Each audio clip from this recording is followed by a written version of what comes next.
After using Lightning for a decade, Apple has finally made the jump over to USB-C for the iPhone 15 series. Apple was pretty much forced to make the switch by the European Union. And even with the iPhone joining the ranks of Android phones that have had USB-C for years, Apple still blundered this major design change.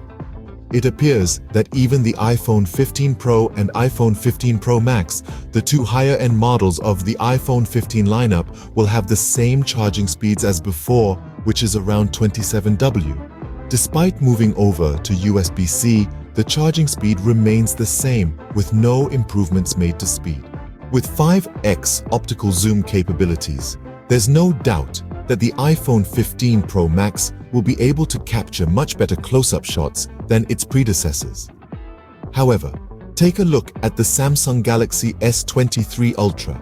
It's within the same size range as the iPhone 15 Pro Max, and it has a periscope telephoto camera that is capable of up to 10x optical zoom, double that of the iPhone 15 Pro Max.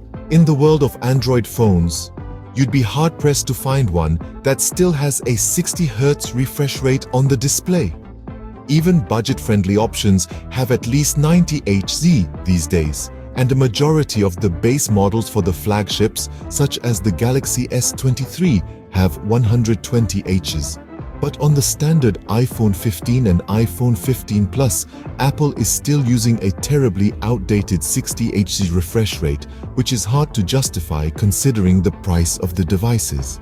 It's still a Super Retina XDR display, so you'll have bright and vivid colors and sharp text. But scrolling isn't as smooth, and the transition animations might be a bit more janky.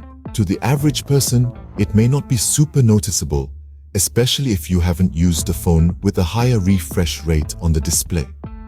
But when you have the standard iPhone 15 next to a device with a higher refresh rate display, the difference can be noticeable, especially if it's 120Hz. Thank you for watching, and make sure to give a sub.